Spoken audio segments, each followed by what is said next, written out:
Hello everyone, welcome back to my channel. I'm Pharmacist Okoli, and very quickly I will bring into your notice the don'ts that you must observe before doing a PSA test. I repeat, the don'ts that you must observe before doing a PSA test. Permit me, it seems as if I've lost my voice. Okay, remember in my previous video I did mention that prostate-specific antigen is a protein that is produced by the prostate gland. Now the prostate gland is a small gland that is located directly underneath the bladder, and it is responsible for the production of fluid which when combined with sperm gives rise to what is known as a semen. So PSA test that used to measure the level of PSA in your bloodstream. Actually, if your PSA go up, if it be say your prostate don't enlarge, that your prostate is enlarged, and secondly, if it be say you get infection or you get inflammation of the prostate, where the medical word they call prostatitis. Don't worry, you don't need to remember, you just forget them, just talk and forget them. Then thirdly, the obunge one, very serious matter, very serious issue, the prostate cancer. Prostate cancer.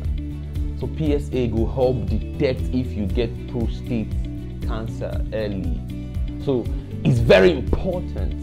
PSA test is very important. So if as a man you don't dare about 40 years, you never run PSA tests, go now and do it. Do it now. Go and do it now. Very important. Go and do it. Just respect yourself. No, respect. Meaning that's why they insult you. Respect your body and go and run this test. Go and run it immediately. Oh, wait. Before I tell you, say you run it immediately. If say you just finish all woman, like you just finished, engaging in enjoyment with a lady. Hey, hold on. Nothing calm. Nothing calm. May not cross your mind. Because don't worry, I will tell you. Might go for the don'ts, might not day in a hurry. I will tell you. The first don'ts. No engage in sexual activity before going for PSA test. You hear I talk? No matter as it they hold you, no engage in sexual activity before going for a PSA test. Don't. May not cross your mind at all. May not cross your mind. In fact, besides, you are married. But if as a married man,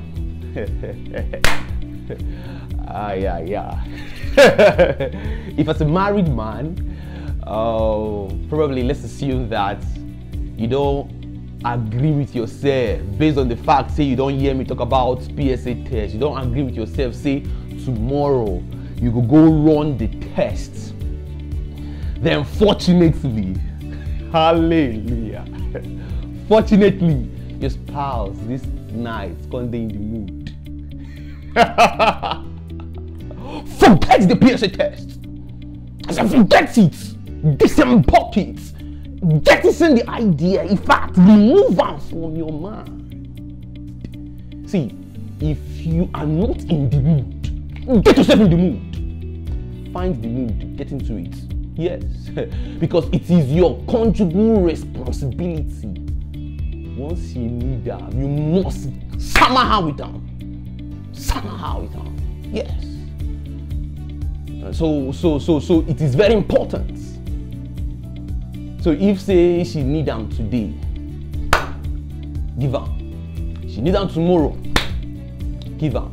They need them again, give them. But just know, say PSA test postpone indefinitely. But then see, because the PSA test they very important, so very important. So you gas or her say, honey, truth of the matter is that it's judicious I run this PSA test, and from the information I've garnered, I shouldn't engage in any sexual activity within 48 hours prior to the test. Please, can I get your approbation to go around this test? Oh, beautiful. The woman might get sense now, so she go reason now, give you permission. You understand? So that 2 days prior to the PSA test, you could just, now the truth of the matter is that it's not as if actually ejaculation is the issue. You know, say if a man ejaculates, remember I said the prostate gland is responsible for the production of the fluid which combines with the sperm to give rise to the semen. So if a man ejaculates, that's prostate as a contract to release the fluid. Now so in the release PSA enter your bloodstream. So if say you fit do foreplay, we no go trigger the prostate, but then I wonder how you can. It's going to be difficult for you to just engage in foreplay without proceeding to the main course. You understand? So the best thing is abstain. That's one. Secondly, don't engage in vigorous exercise before going for the PSA test. Yes, don't engage in vigorous exercise. Now, the PSA test is very, very important, and exercising is very, very important.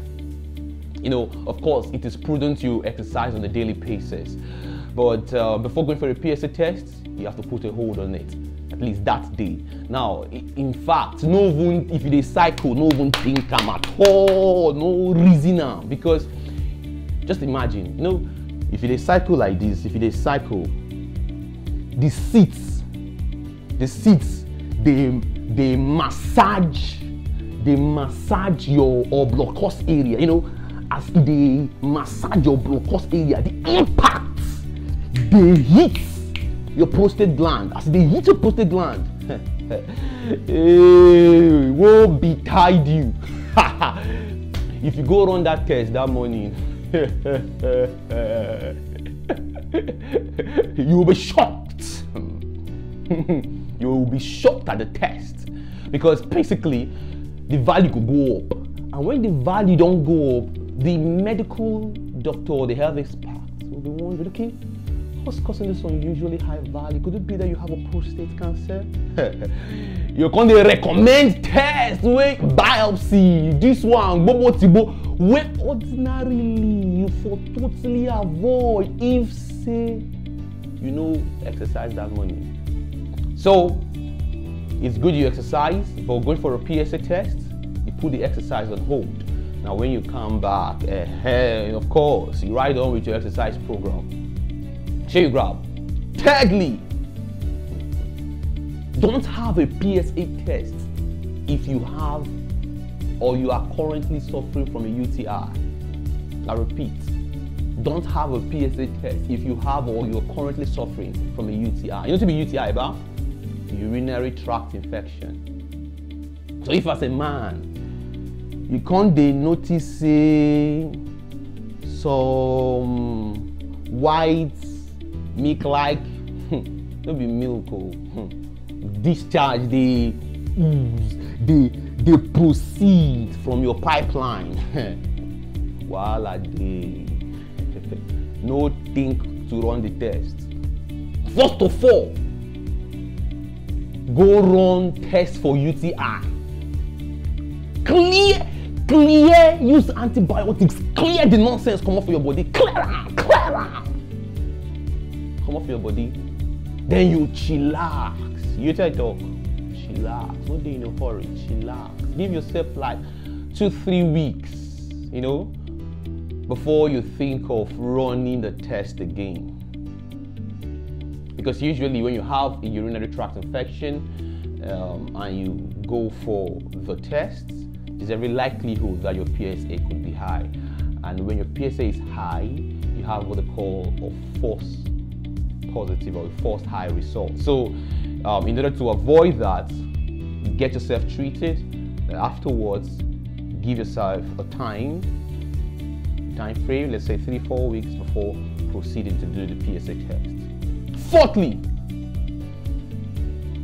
don't have a PSA test if you just received anal sex. You wait till I talk. No think PSA test if you just received anal sex. I'm addressing the homosexuals. Of course, you know that homosexuality is banned in this country, in Nigeria. Now, for those of you outside the country, or for those of you waiting inside the country, can they run the matter secretly in a coded form? Just imagine say the rod, say this prostate gland, for the anus, the muscle, if you put into the rectum, that's impio, very close to the rectal muscle. The prostate gland is there. So imagine there is exertion of force by a rod into the obliquobio, into the impio. It's gonna be having impact on the prostate gland, and before you know it, the prostate gland will be dishing out PSA into the bloodstream. So when you go for a test, your PSA will be high. So what I'm saying is that don't try going for your PSA test. If you are engaging in anal sex, no trial. If you have received it, no trial. You can give yourself about a week. Give yourself about a week before going to conduct the test. And then finally, do not have a PSA test immediately after a digital rectal examination. Remember in my previous video, I did mention what a digital rectal examination is all about. I don't want to go into all of that now so that I don't get this video unnecessarily prolonged. But basically, it's advisable or preferable to run a PSA test before going for a digital rectal examination, or probably you could get the rectal examination. The rectal examination is when the doctor using hand insert through your anus into your blocus, try to figure out whether there's any abnormality on the prostate. But then if it does that, during that period, the prostate gland could be stimulated and there could be a rise in your PSA. So going for a PSA test immediately afterwards is going to help make you have a wrong value. So what you're going to do is that give it time. After a while, if you've done the rectal examination, give yourself some days before proceeding to do the PSA test. And so finally, we've come to the end of this video. For those of you that have watched, I want to say a video thanks to you. And if you've not subscribed, please hit the subscribe button and turn on the notification bell so that you get notified as I churn out new videos. And so always remain a heart lover. Thanks.